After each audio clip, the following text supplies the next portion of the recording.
किसी दोस्त ने मुझे आज से 2-2.5 महीने पहले कहा था क्या जीडीए खत्म कर दे। मैं कहा जीडीए मैं किस तरह खत्म कर सकता हूँ, लोगों ने मुझ पर भरोसा किया। कहा कि भाई जीडीए खत्म करो तो आप अपनी फंक्शनल के उस पे लड़ो, 2-3 एमएनए और बाकी एमपी आपको मिल जाएंगे। मैं कहा जीडीए तो नहीं खत्म कर सकता, जो जिन लोगों को जीडीए से जाना था वो चले गए, अब जो रुके हुए हैं मुझ पे भरोसा करके रुके हुए। फिर थोड़े दिनों के बाद फिर आया कि भाई तुम मेरे दोस्त हो, तुम्हें एडवाइस कर रहे हैं तुम जीडीए खत्म करो, जरदारी साहब के साथ अलायंस कर लो, अपनी सीटें निकाल लो, जीडीए को भूल जाओ। मैंने कहा यार बात सुनो, मेरी कमिटमेंट है, मैं ये धोखा नहीं दे सकता। कहा तो फिर सुन लो, जीडीए के सामने 0 लिखा हुआ है।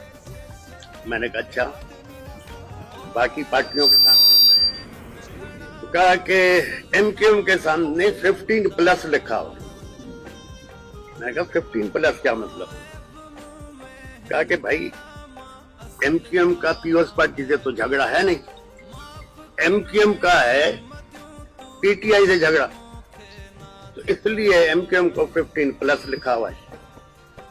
आप लोगों को एक भी एमएनए उठाओ। मैंने कहा कोई बात नहीं, तो आप हारने के लिए तैयार है? मैंने कहा हाँ, इज्जत से हारने के लिए तैयार है। अब लोग कह रहे हैं आरओ ने ये किया, डीआरओ ने ये किया, ये नहीं, इस तरह नहीं हुआ है। ये सब कुछ 3 महीने पहले ही डिसाइड हो गया था। कहाँ डिसाइड हुआ, कैसे हुआ?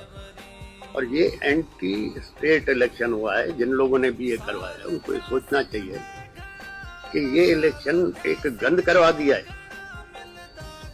और ये इलेक्शन चलेगा कैसे आगे। और जो ये फैसला करने वाले उनको अंदाजा ही नहीं था इमरान खान के साथी इतने तादाद में इलेक्शन जीत जाएंगे।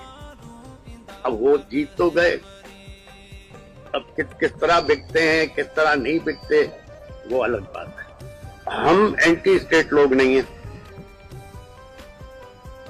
मेरा वालिद 1953-54 से जीएचक्यू के साथ रहा, और हमें भी ये कहा था कि भाई आप लोगों के साथ चलना है। जब फैसला हो ही गया था कि पूरा सिंध पीओएस पार्टी को देना है, तो अब मुझे बताओ मैं फौज को कैसे नाराज करूं कि 2 सूबाई सीटें आ गई हैं मेरे पास, एक मेरा बेटा और एक हमारे सांगड़ से। तो अब ये सीटें भी अगर मैं रखता हूं तो फौज नाराज होगी, तो लिहाजा ये दोनों भी हमें छोड़नी पड़ेगी। इस पे भी जरदारी साहब के लोग आ जाए, क्योंकि फौज को नाराज करके तो हम चल नहीं सकते। हमें तहजीब के दायरे में रहते हुए, कानून को सामने रखते हुए एहतजाज करना है, ये हमारा हक है। जिस मुल्क में आपको न इज्जत मिले न इंसाफ मिले तो लोग क्या करें, कानून हाथ में लेंगे। हम कानून हाथ में लेने ही नहीं चाहते।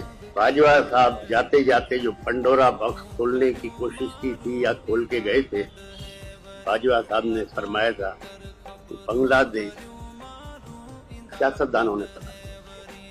चलो सियासतदानों ने बनाया, जब बांग्लादेश बना तो उस वक्त हुकूमत किसकी थी, प्रेसिडेंट कौन था? एक नया पंडोरा बॉक्स खोल के गए और किसी भी सियासतदान ने इसको उठाया नहीं। तो मैं तो कहता हूँ भाई हुकूमत भी फौज की थी, प्रेसिडेंट भी फौज का था, सियासतदान कहाँ थे? इस पे भी जरूर इंक्वायरी होनी चाहिए। बाकी इस इलेक्शन से हमारा कोई लेना देना नहीं है, क्योंकि सारा फ्रॉड पे था। जो बेदर्जी साहिबा नहीं कर सकी, जो भुट्टो साहब मरूम नहीं कर सके,